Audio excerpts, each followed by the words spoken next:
dear students, welcome to Edina Group of Institutions online courses programme. मैं राजकुमार यादव यहाँ पे आपको नया टॉपिक लाया हूँ। प्रायिकता का नेक्स्ट क्वेश्चन यहाँ पे हम लोग लगाएंगे और इसके पहले भी हमने एक लेक्चर में डिलीवर कर चुका हूँ, तो अगर आपने बेसिक कॉन्सेप्ट ना समझा हो तो वो लेक्चर ज़रूर देख लें। उसके बाद नेक्स्ट मैं ये वाला लेक्चर डिलीवर कर रहा हूँ, तो इसमें आपको बताऊँगा उसके आगे फर्दर आगे आपको क्वेश्चन बताने वाला हूँ प्रोबेबिलिटी का।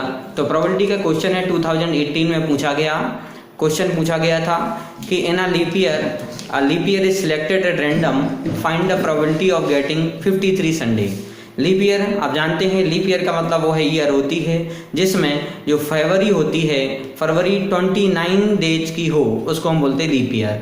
तो लीप ईयर में पूछ रहा है कि लीप ईयर में देखो, वैसे हम जानते हैं कि 1 ईयर में कितने डेज होते हैं, 1 ईयर में 365 डेज होते हैं, लेकिन लीप ईयर में जब फरवरी 29 डेज की होती है तो उस कंडीशन में जो टोटल डेज होते हैं वो हो जाते हैं 366।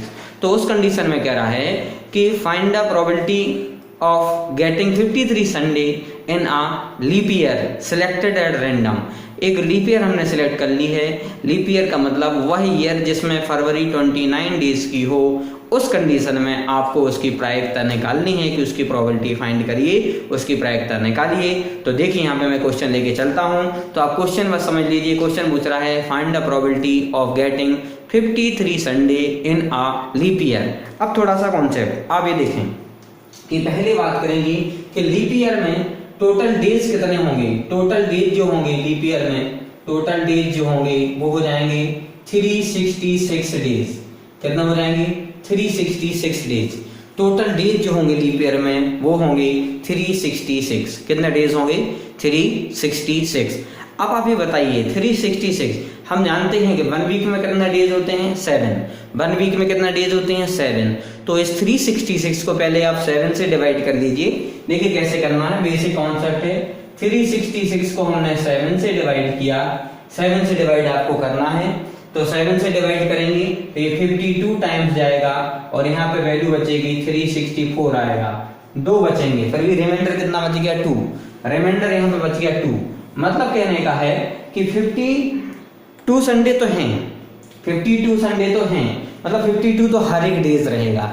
52 संडे भी रहेंगे, मंडे भी रहेंगे, 52 ट्यूसडे भी रहेंगे, वेडनेसडे भी, थर्सडे भी, फ्राइडे भी, सैटरडे, सब कुछ रहेंगे। मतलब 52 तो सब कुछ सारे दिन 7 दिन जो है ना वो सभी रहेंगे 52 टाइम्स। ठीक है। अब इसके अलावा जो 2 दिन बच रहे हैं, ये तो सिर्फ 364 डेज हो गए हैं। मतलब कहने का है टोटल डेज कितने हैं? 366। उन 366 डेज में से अब 264 डेज तो निकल गए, क्योंकि 52 आपने 7 से डिवाइड किया तो 52 टाइम्स गया और बचा कितना? 2 बचा। मतलब हमारे पास कितने 2 दिन बचे हैं। अब 52 तो क्लियर हो गया। अब आपको ये बताना है कि इन 2 दिन में से भी संडे हो, इन 2 दिन में से के भी क्या हो? संडे हो। उसकी प्रोबेबिलिटी क्या है वो आपकी उसको प्रायिकता निकालनी है। उसकी प्रोबेबिलिटी है क्या या उसकी प्रायिकता है क्या? देखिए तो कैसे निकालेंगे। अब जो 2 दिन बचे हैं आपके पास, अब आपके पास कितने दिन बचे हैं? 2। जो टोटल डेज बचे हैं वो 2 डेज बचे हैं। कितने डेज बचे हैं? 2 दिन बचे हैं आपके। कितने बचे हैं? 2 दिन। 2 दिन। तो देखिए अब इन 2 दिन में हो सकता है वो 2 दिन कौन कौन से हो जाएं। देखिए हो सकता है वो 2 दिन है वो संडे और मंडे हो जाएं, हो सकता है संडे मंडे हो जाएं, कंटिन्यू होंगे, संडे के बाद मंडे आएगा, कंटिन्यू। 2 दिन बचे ना, तो 2 दिन कोई भी हो सकते, संडे मंडे आएगा, लेकिन अल्टर मतलब एक के बाद एक जस्ट आएगा।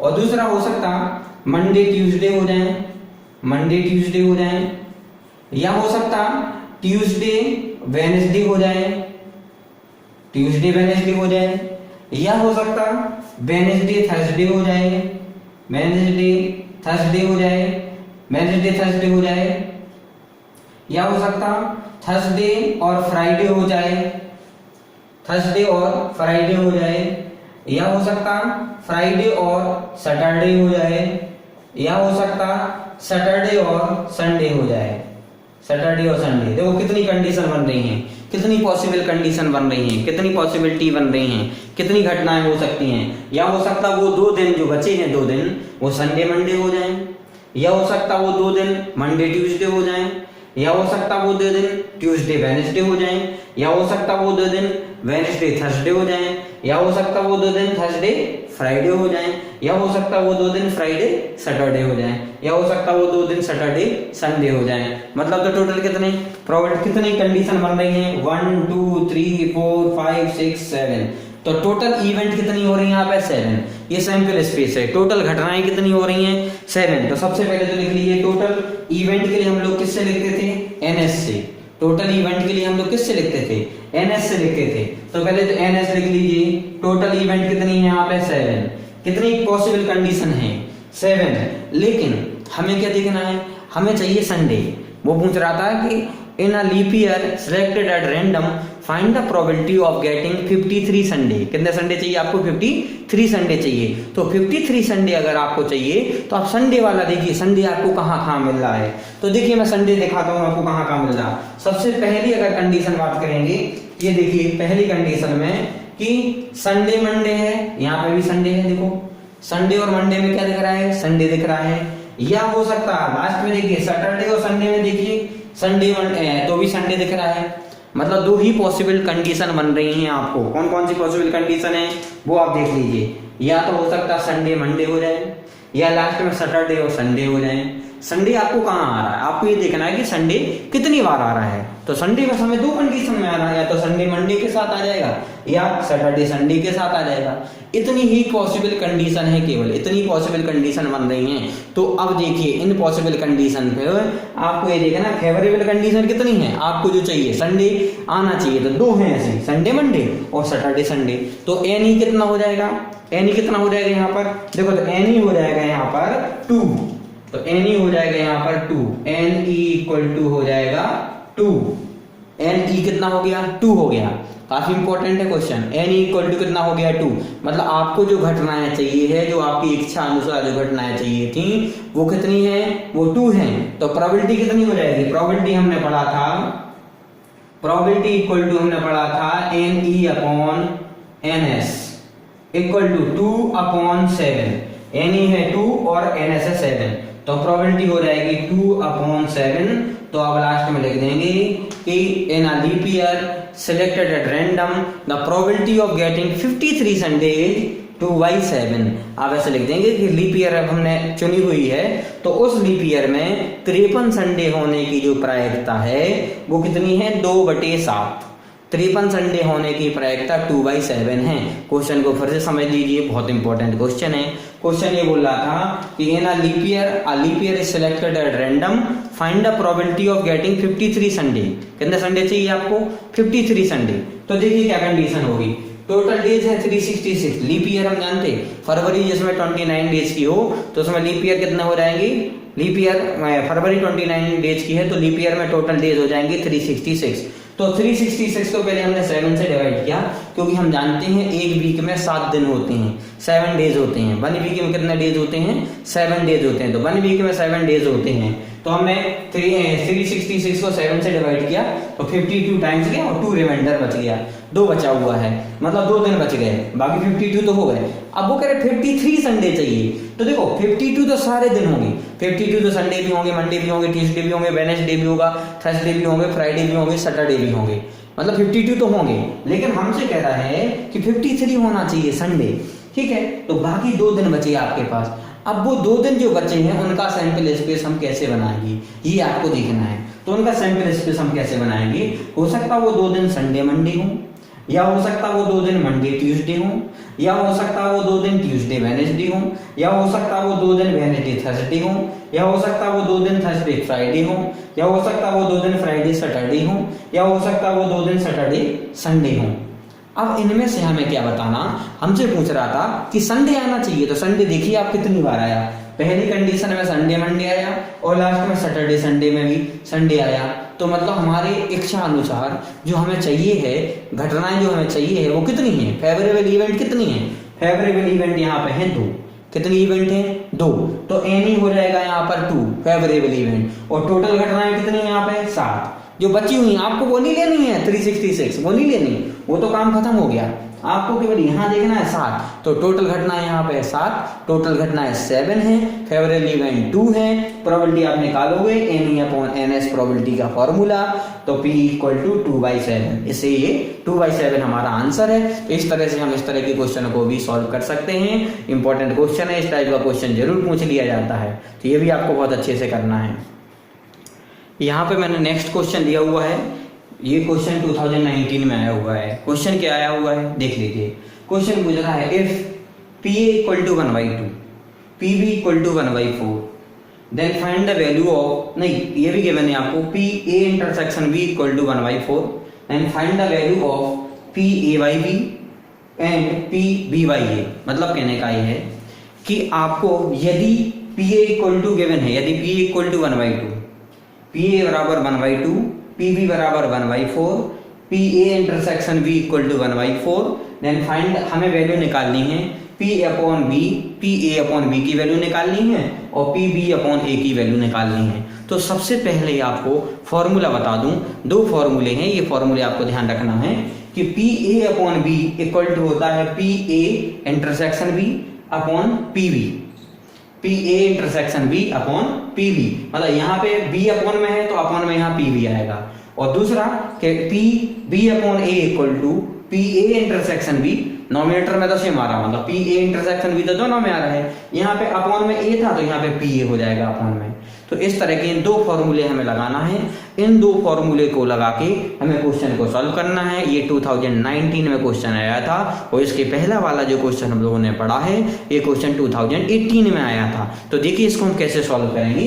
तो सबसे पहले हम फॉर्मूला हमने पढ़ा हुआ है, सॉल्यूशन ने फॉर्मूला पढ़ा है कि PA/B निकालना है, तो PA/B होता है PA∩B अपॉन PB।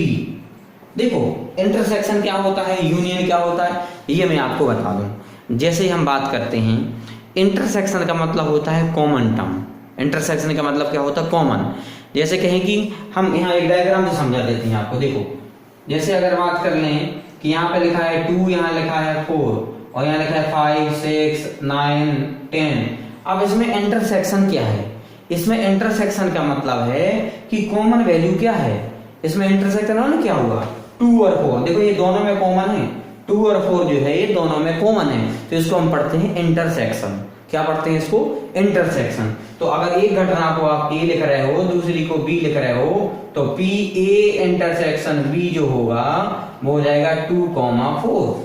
कितना हो जाएगा, 2,4, क्योंकि ये कॉमन है। और यूनियन का मतलब होता है सभी को ले लो, मतलब ऐसा लेना है नंबर रिपीट ना हो, नंबर डिजिट रिपीट ना हो, उसको आप साथ में ले लें, उसको यूनियन पढ़ते हैं। तो यूनियन तो इसमें है नहीं है, आपको तो फॉर्मूला ये पूछ रहा है कि PA/B की वैल्यू निकालें, तो PA/B की वैल्यू होती है PA∩B अपॉन PB।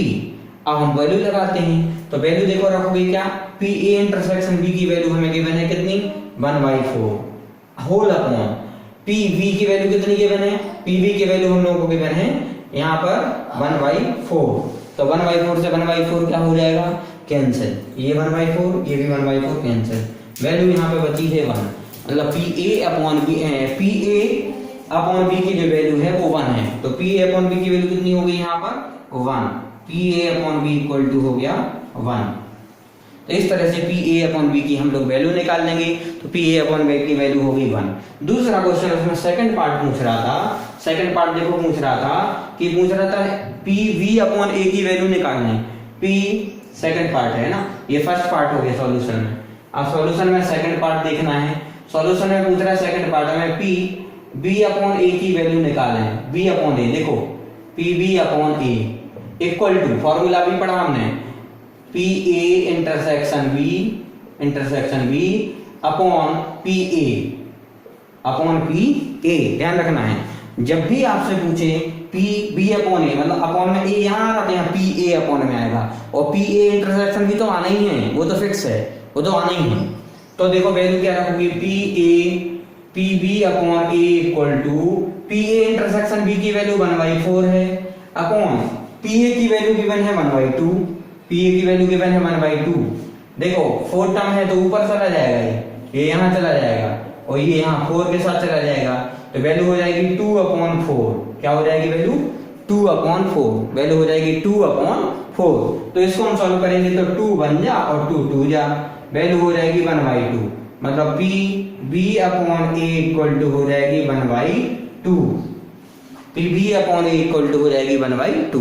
तो इस तरह से PB/A की वैल्यू भी हम लोग निकाल सकते हैं, जो कि वैल्यू होगी 1/2 और PA की वैल्यू कितनी होगी? 1।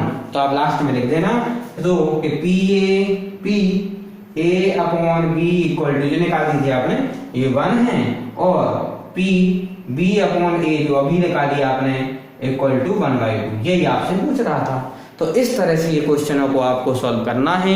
ये 2019 में आया था, इसके पहले वाला क्वेश्चन 2018 में आया था। क्वेश्चन रिपीट होते हैं, ध्यान रखना क्वेश्चन रिपीट होने के चांसेस ज़्यादा रहते हैं, आपको अच्छे से लगाना है। Okay, thank you.